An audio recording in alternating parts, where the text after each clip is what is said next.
Fenrir here, filling in today. Erica is moving apartments and surrounded by boxes, so the show rolls on without her, and the panel is ready to walk you through the topic.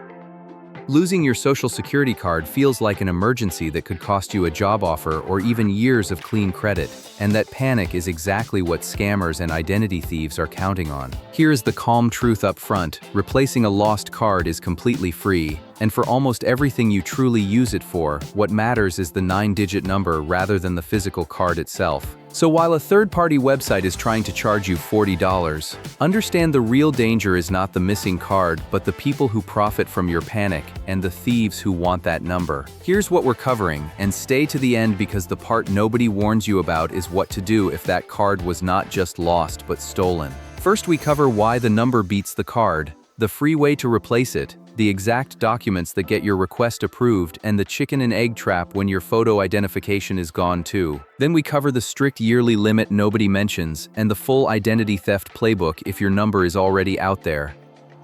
May here, and I am the optimist on this panel, because honestly, this is one of the friendlier government errands you will ever run. Last episode in this series, we covered where to actually apply for benefits in person. Today we go one layer deeper into the document almost everyone needs first. The single biggest myth I want to kill right now is that you must pay someone to recover it, because the agency issues replacement cards completely free, so any site quoting you a price is not the real agency. Michael here, and I handle the numbers and the fine print, because both decide whether your request sails through or stalls. Hold one idea in your head for the whole video. The card is just paper while the number is the actual asset. When you start a new job or claim a benefit, you provide the number and the employer verifies it, so most of the time a missing card does not actually block you the way people fear. Nova here, and I am the realist who keeps us honest about where this goes sideways. Michael is right that the number is what counts, but that cuts both ways. If the number is what matters, then a stolen number is a real problem and a stolen card is the warning shot. So we treat a simple lost card and a stolen card as two very different situations because confusing the quick free errand with the security response is how people get hurt. That distinction is the spine of this whole video, Nova, so we will keep coming back to it. The plan is simple. Treat a lost card as the cheap free errand it really is, and treat a stolen number as the security event it really is. Let us start with the easy case of the free replacement, because most of you are here for exactly that, and the right way saves you a wasted trip. Let me walk through the easy path first, because it is genuinely easier than people expect. The fastest way to replace a lost card for most people is to start the request online through a free My Social Security account, which you set up on the official agency website. Once your identity is confirmed in that account, you can ask for the replacement card from your couch, with no trip and no waiting room. There are conditions on that online path, so let me name them plainly so nobody gets bounced. The online replacement is built for a United States citizen who is 18 or older and has a domestic mailing address. You also cannot be changing the name on the card, and you must hold a driver's license or state identification from a participating state. If all of that fits you, the online route is by far the quickest, and the card itself still arrives the old-fashioned way by mail. On timing, set your expectations correctly because after the request is completed, the replacement card is generally mailed within about 5 to 10 business days, not same day and not next day. So if you have a job starting Monday, you do not need the plastic in hand. You give the employer your number now and let the card follow when it arrives. Here is my realist caveat, because not everyone qualifies for that tidy online route. If you need a name change or you do not have a state identification card, the online door closes. Then you use the other two doors instead, applying by mail or going to a local Social Security office. For an in-person visit, call ahead because many offices now run on appointments and a walk-in can mean a wasted trip. And here is the happy twist that saves a lot of people the errand entirely. You may not need a new card at all. The agency itself says that in many cases you do not need to replace the card, because what you truly need is to know your number, and the card is rarely the thing being asked for. So before you start any application, ask yourself whether you actually need the plastic, or just need to confirm the number you already know. So the easy version is genuinely easy. You start online, qualify on the simple conditions, and the card mails out in a week or so, May. But the whole thing hinges on one step we glossed over, proving who you are, and that is where requests actually get stuck. Coming up are the exact documents the agency wants, because bringing the wrong paper is the #1 reason a simple errand turns into a second trip. Let us get the paperwork exactly right, because this is where a free errand quietly becomes a two-trip ordeal. To replace your card, you generally have to prove two separate things: your identity and your United States citizenship, or your lawful immigration status. Those are two different boxes the agency must check, and a document that proves one does not automatically prove the other, which is the confusion that sends people home empty-handed.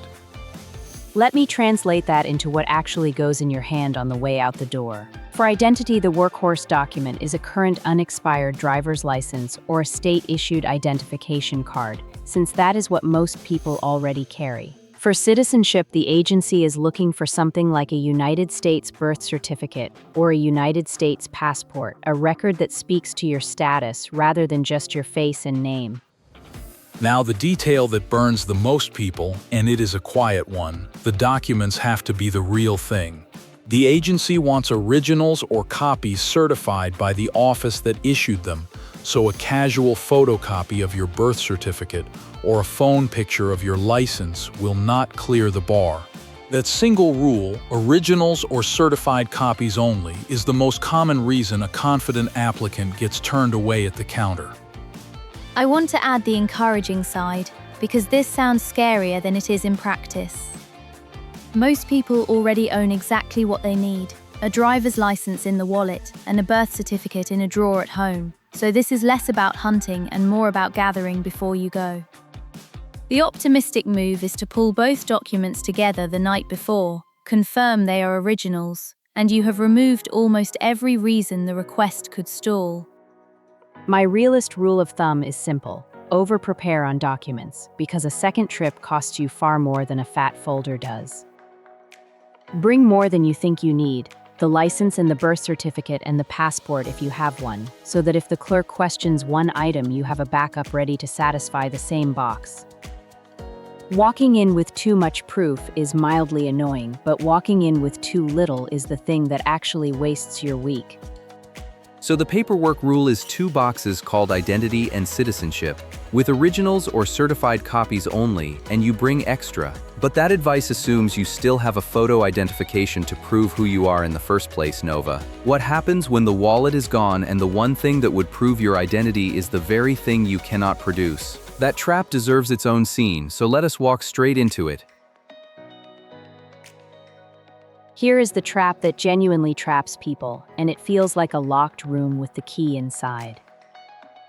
You lose your wallet, so the card is gone and the driver's license is gone in the same swipe, and now you need a photo identification to get the social security card, but you needed the social security number to help get a new identification. It is a circle, and people freeze inside it, convinced there is no first move that works. The good news is the agency has seen this exact circle thousands of times, so there is a documented way through it. When you cannot produce the usual primary identity document, the agency can consider other evidence to establish who you are rather than leaving you stranded. The key is that the proof requirement is firm, but the list of acceptable items is broader than just a driver's license, which is the opening you use to break the loop. So think in terms of backup identity documents, the ones still sitting in places the thief never touched. A United States passport is the single strongest backup, but beyond that, an employer card, a school card, or a military record can all help build the picture. You stack several of these together so the agency can confidently confirm you are who you say you are. And here is the hopeful sequencing trick that quietly solves the whole puzzle.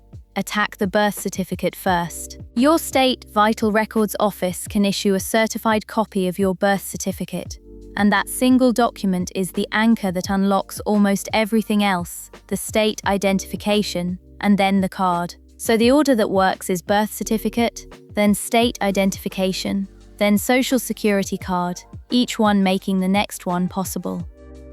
My realist instruction for this specific mess is do not do it online. Go in person and talk to a human. Call your local Social Security office. Explain plainly that your wallet and your identification were lost or stolen, and ask exactly what combination of documents they will accept in your situation, because the frontline staff handle this constantly. A 5-minute phone call up front beats 3 guesses and 3 wasted trips every single time.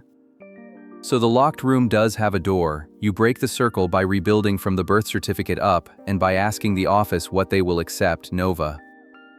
That gets your card back, but it raises a question people rarely think about until it is too late. How many times are you even allowed to do this?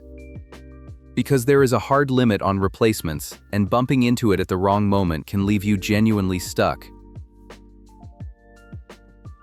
Here is the number almost nobody knows until they slam into it. There is a cap on how often you can replace this card. Federal law generally limits you to 3 replacement Social Security cards in a single year and 10 replacement cards across your entire lifetime. That 10 over a lifetime ceiling sounds generous until you picture a person who loses a wallet a few times a decade, and suddenly the math is closer than they ever expected. And the reason for that cap is worth understanding because it reframes the card as a security document, not just a convenience. The limit comes from a 2004 anti-terrorism and identity fraud law, and it applies to cards issued from December of 2005 onward. The whole point was to stop bad actors from churning out endless replacement cards, so the rule is really about protecting the number, even though it lands on ordinary people who simply lose their wallet. Now the relief valve that keeps this from being as scary as it sounds, because not every new card counts against you. A card issued to reflect a legal name change, say after a marriage or divorce, does not count toward the 3 per year or the 10 per lifetime limit, and neither does a card reissued to update a work authorization legend. So a life full of name changes does not quietly eat your replacements. Only true lost and replaced cards tick the counter upward. Let me give the blunt realist warning, because this is exactly the kind of limit people abuse without realizing it. Do not order a fresh card every time the old one slips behind the couch cushions, because each careless replacement burns one of a finite number you might desperately need later. Treat your replacements like a small, non-renewable budget, and the simplest way to protect that budget is to stop relying on the physical card and just know your number. And if you ever do hit the wall, do not assume you are permanently locked out, because there is an honest path through. The agency can allow reasonable exceptions to these limits on a case-by-case basis when there are compelling circumstances, so a genuine hardship is not the dead end it first appears to be. The optimistic takeaway is that the cap exists to stop fraud, not to punish the unlucky person who truly needs one more card. So the card has a budget of 3 a year and 10 for life, name changes stay free of the counter, and exceptions exist for real hardship, May. That covers every flavor of simply losing the card, but we have been circling the scary version this whole time. What if the card did not slip behind a couch, and a stranger now holds your number? That is a different emergency entirely, and it is the one that can actually cost you, so we save it for last. Now the case that actually keeps me up, the stolen number, where replacing the card is the smallest thing on your list. If a thief has your social security number, a fresh piece of plastic does nothing to stop them. The agency does not casually hand out a brand new number, and the old one is still the key to your credit. So when it is theft, you stop thinking like someone who lost a card and start thinking like someone defending a bank vault. The first concrete move is to go to the Federal Trade Commission's official recovery site and report the theft there. That site walks you through reporting the identity theft and generates a personalized recovery plan and report, which becomes useful proof when you dispute fraudulent accounts later. Reporting it there is what turns a vague panic into a documented case with an actual checklist you can work through step by step. Then comes the single highest value action: placing a free fraud alert on your credit. You contact just one of the 3 nationwide credit bureaus and request a fraud alert, and by law that bureau must tell the other 2, so one phone call covers all 3. The alert lasts a year, it is free, and it forces a business to take extra steps to verify your identity before opening new credit in your name. If you want the stronger lock, and after a real theft you usually do, go past the alert to a full credit freeze.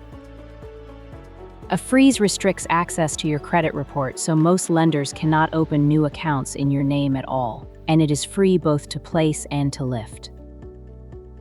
The one catch is that unlike a fraud alert, a freeze does not spread on its own, so you must contact all 3 bureaus separately to freeze your file at each of them. And the last habit is the watchful one, because thieves often sit on a number for months before they use it. Pull your free credit reports from all 3 bureaus through the official annual credit report site, then read them for accounts and inquiries you do not recognize, because a loan or a card you never opened is the fingerprint of the theft. Checking regularly for a year turns you from a victim who finds out too late into someone who catches it early. If you forget everything else in this video, remember this: a lost card is a free 5-minute errand, while a stolen number is a security emergency, and the 2 deserve completely different responses. For a lost card, you replace it free online and bring originals proving identity and citizenship, while for a stolen number, you report it at the official recovery site and place that free fraud alert and freeze. Drop in the comments whether you are here for a lost card or a stolen number, because someone scrolling needs to hear they are not stuck. Here is your 1-sentence summary. A replacement card is always free, and what you really need is the number, so a lost card is a quick online errand, while a stolen number is a security emergency you answer with a fraud alert and a freeze. A year from now, you will be glad you learned the difference before you needed it. The line I am taking with me is hopeful. You probably already own the documents this whole thing requires. My takeaway is the limit: 3 a year and 10 for life, so stop ordering a new card every time it hides behind the couch. For me, it is the blunt one. If that number was stolen, the new card is the smallest problem you have. A claim without an edge case is a hypothesis, not a conclusion. Erica just texted. She says she wants to pitch a mini-series based on what Fenrir did in Scene 4. This is Fenrir. Thanks for watching and signing off.